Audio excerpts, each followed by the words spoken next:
Tanques de guerra y aviones se encumbren por esos cerros, buscando a Lucio Cabañas, que está acabando el gobierno. Tal vez tendrá sus motivos que no los conoce el pueblo. Chapter 2: The Guerrilla in Guerrero, the Party of the Poor. Historically, Guerrero is one of the most unstable states in the country, with many social problems: poverty, illiteracy, marginalization, political bosses, and repression of the population.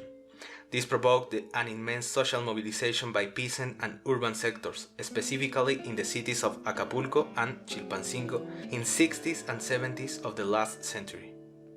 The main people involved in the local Guerrero situation were mostly peasant teachers and farmers.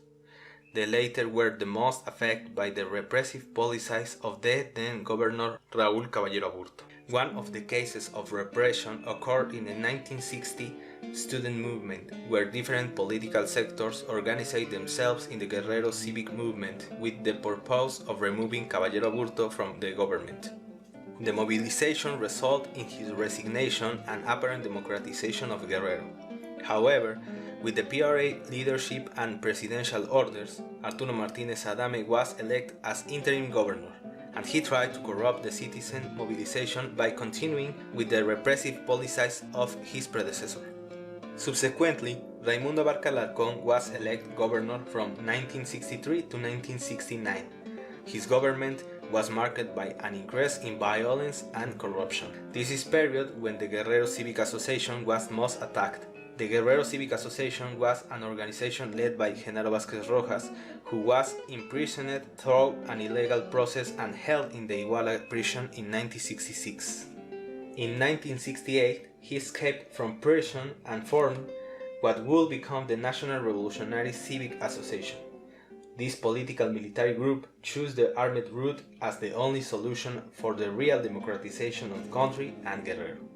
A year earlier, in 1967, in the town of Atoyac de Álvarez, one of the most violent episodes in the history of Guerrero took place, where a massacre took place outside a school in the town. The teacher, Lucio Cabañas, a political activist and militant of the Communist Youth, as well as Genaro Vázquez, concluded the armed solution was the solution to democratize the country. For this reason, he formed the Party of the Poor, and its army, the Peasant Execution Brigade.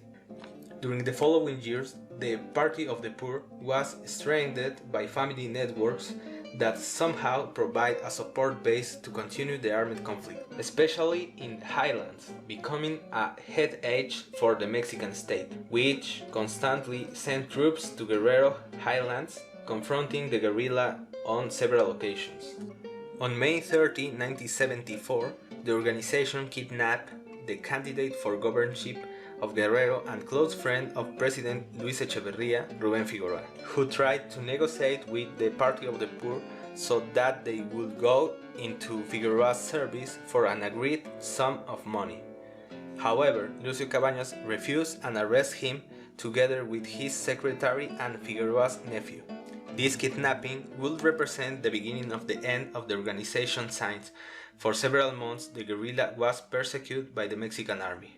It should be noted that government persecution was not limited to the guerrillas but attacked directly against the civilian population through kidnapping, torture, and violation of human rights.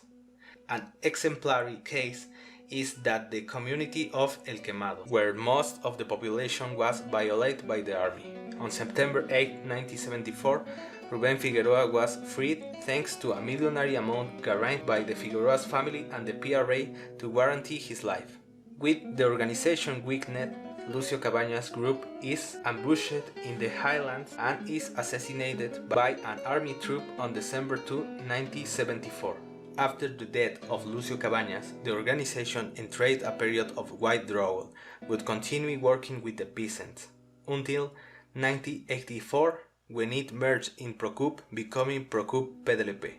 Currently, the historical bases of Procup PDLP are part of the PDPR-EPR in Guerrero, but that's another story. In the next chapter, we will talk about other important guerrilla movements that were formed in the second half of the 20th century. If you want to have an overview of the guerrilla movement in Mexico, click on the link that we will leave in the description, where we talk in more detail about this topic of vital importance to understand a forgotten fragment of the history of Mexico. If you are keen, like and subscribe, and share it with someone who is interested in the subject. Our project is made up of students, and to maintain this work we need your help for editing, microphones, headphones, and translation of the scripts. If you want to support us, you can do so by making a donation through YouTube. Thank you. Les grita Lucio Cabañas, voy a darles la batalla. Yo no le temo al gobierno, también traigo buenas armas. Yo represento a Genaro y he de morir en la raya.